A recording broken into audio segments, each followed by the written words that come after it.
Tonight, people across the country reacting after the director of the FBI comes out swinging here, taking a stand when it comes to race relations, police, and the community. Did James Comey get it right or wrong? And was America ready to hear what he actually had to say? Also, a mother who lost her son in the tragedy at Sandy Hook. She joins us on set, speaking out about an effort to see that children in school lunchrooms across the country never have to eat alone. While she says it's an effort that every school ought to be getting behind. Plus, tonight, we want to hear from you at home. Are you up or are you up on your current event, should say? Easy for me to say. If so, give us a call. Toll-free lines are open, and we want you to join in on our weekly Friday trivia game. And yes, there's a prize. Good evening and welcome to RFL. I'm Richard French. Thanks a lot for joining us. And tonight we will start in New York City, where a police officer who was working with rookie cop Peter Liang on the night that Akai Gurley was killed in Brooklyn is set to testify in the case. Authorities say that Officer Sean Landau will receive immunity from prosecution for testifying against Mr. Liang, who you see on your screen. Officials say Liang is facing more than 15 years potentially in prison in Gurley's death. As we've reported, Liang accidentally shot Gurley in the stairwell of a Brooklyn housing complex in November. Times reported that Liang and Landau argued with each other for 4 minutes about whether to report the shot to their superiors. This is Gurley laid on the ground dying. Officials say that neither of the officers tried to resuscitate Gurley. Gurley case, it came amid a national uproar, as many of you remember, over the police-community relations as it pertained to race and the death of Eric Garner on Staten Island, which has really lit the debate, at least in our region. This obviously coming on the heels of the Brown incident in Ferguson, Missouri. And we saw riots that happened in that town and the unrest after no indictments were handed down. Now, FBI Director James Comey, for his part, spoke to a crowd at Georgetown University this week. And it wasn't just a speech that went along assumed lines here. Comey, he directly addressed the issue of race relations and bias amongst police. With the death of Michael Brown in Ferguson, the death of Eric Garner in Staten Island, and the ongoing protests throughout the country, and the assassinations of NYPD officers Wenjun Liu and Rafael Ramos, we are at a crossroads. As a society, we can choose to live our lives every day, raising our families, going to work, and hoping that someone, somewhere, will do something to ease the tension, to smooth over the conflict. We can roll up our car windows, turn up the radio, and drive around these problems. Or we can choose instead to have an open and honest discussion about what our relationship is today. What it should be, what it could be, what it needs to be. And he went further. Let me bring in our panel. I'll play a few more clips here. Bill O'Reilly is a Republican strategist, and he's good friend to the program. Dominic Carter, of course, a staple of it, political journalist and author. Shelley Mayer, one of the good ones in Albany, Democratic New York State Assemblywoman representing the city of Yonkers, and Andrew Whitman, our senior political correspondent. Guys, I want to play a couple more clips here from the FBI director, because he certainly went off script, or if it was script, he said it to have a point here. Let's play the next clip, again referencing that everyone's a little racist, according to the FBI director. Much research points to the widespread existence of unconscious bias. Many people in our white majority culture have unconscious racial biases and react differently to a white face than a black face.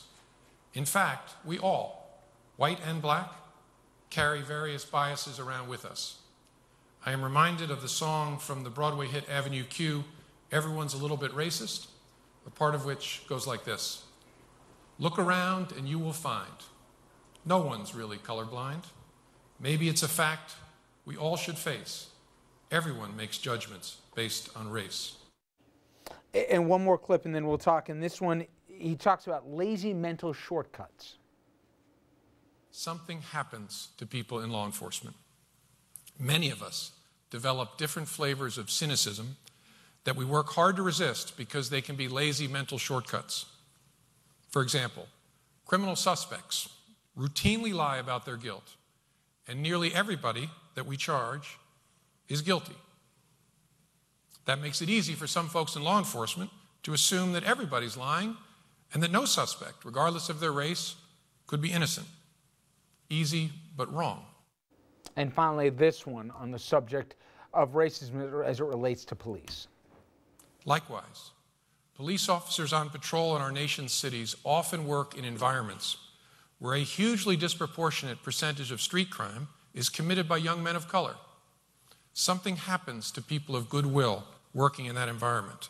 After years of police work, officers often can't help but be influenced by the cynicism they feel. A mental shortcut becomes almost irresistible and maybe even rational by some lights. I got to tell you, someone, I haven't heard an FBI director say those things.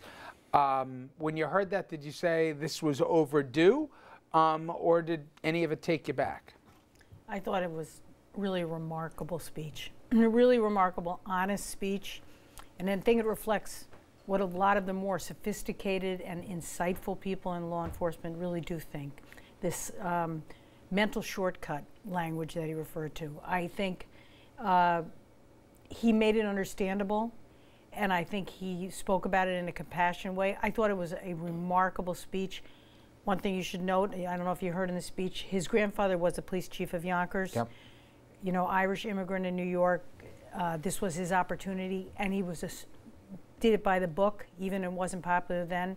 And James Comey, I think to his credit, gave that speech about being ethical and honest and acknowledging that race exists as a prism through which so many of us see the world.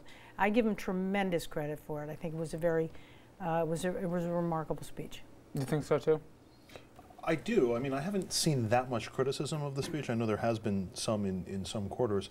And towards that end, I was reminded of the president's speech at the prayer breakfast that we talked about, I think, last week, where the message was true and people didn't like it because it was true.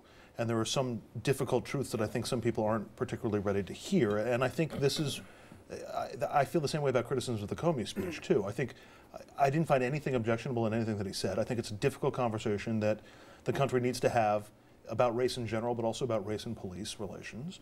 And, you know, I give him kudos as one of the top law enforcement officials in the country.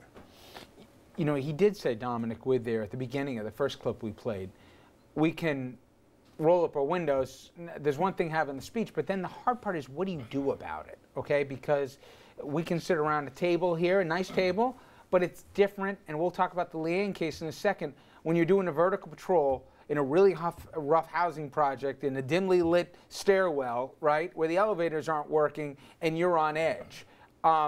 In no way justifying what he did, but you get my point, right?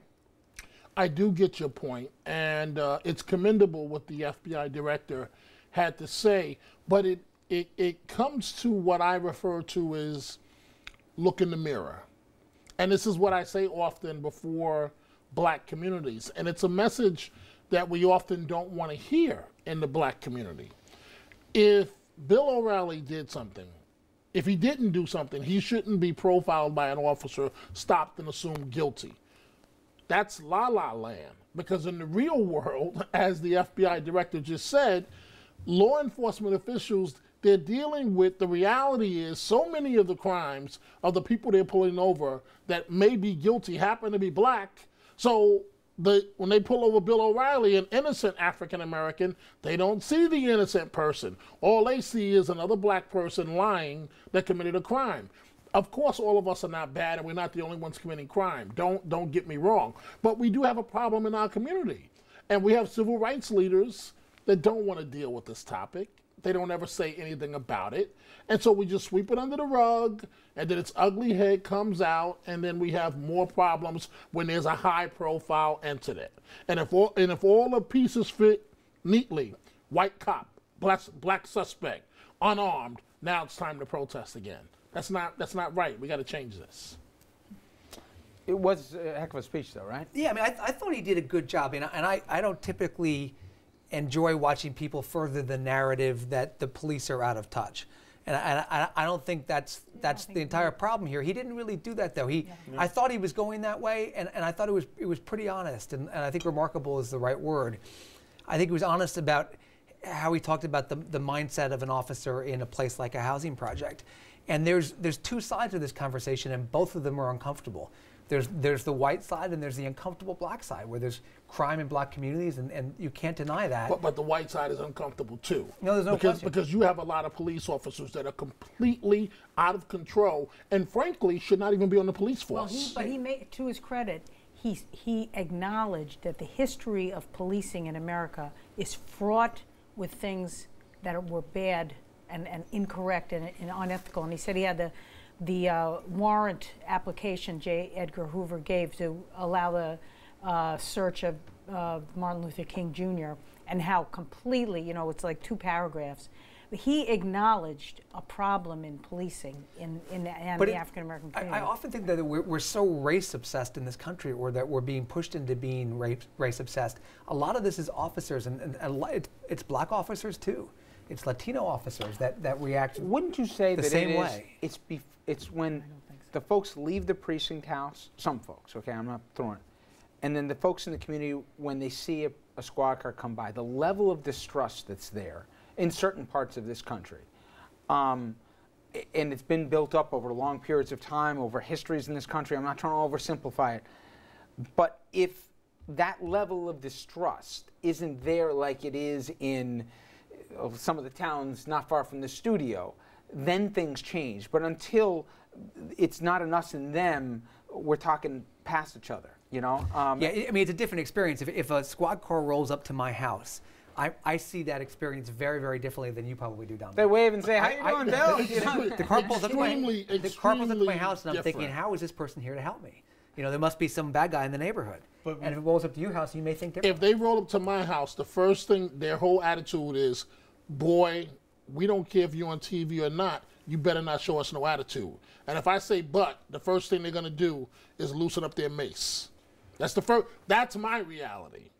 If I haven't done anything wrong, that's my reality of dealing with law enforcement. And I've always known you as someone who likes the police or respects the police. And I do. You've been involved in Pal, I know. But the problem is when they come to your, I'm glad you brought that up, Bill, because when they come to your house and they come to my house, and I can have a nice house and I can have everything that you have in your house, they see a black man. And a black man that did something wrong. My only problem with your example is we all want to mace Bill. So, yeah, my wife wants to mace me. Just one point, though. My seriously. other problem is I'm nervous when they pull up in my house. Really? Because I'm from the 60s. And you never quite feel the same as if you went through that period in the sort of the intensity that some of us I'm did. a little nervous, but it's things that I did in the 70s. Okay. Finally, in the Liang case, Not the same. the officer, his partner, has agreed to cooperate. And what we're learning, and some of this is going to have to come at trial, so is that interregnum from when the shot was fired, what happened after, and there's different reported accounts that there was a debate as to whether or not to call in the shot and what the consequences might be. And then there's also a dispute as to which was the first phone call that was made. Seemingly, the common assumption is the call didn't happen till at least 6 or 7 minutes till after the shot was fired. Did it go to the union rep first, or did it go to the EMS or to 911 to get emergency response? Either way, this is, for Mr. Liang's case at least, a tough development when his own partner has agreed to cooperate with the prosecutors against his case. So this will move ahead here, but unlike some other cases, there has been an indictment obviously on this, and now we see more advancements, at least on the prosecution side. So of course we'll keep you updated on that case. All right. When we come back here, could New York State Senate Republican leader Dean Skelos be sweating some bullets now, and how Matt Libas's legal woes could be creating even more major headaches? Also tonight, as I said before, it's Friday, so we open up the phone lines. Our current events quiz kicks off in just a few minutes, and get on the phones. Toll-free numbers right now, 888-766-2428, and yes, we break the budget, you could win a fancy mug. We'll be right back.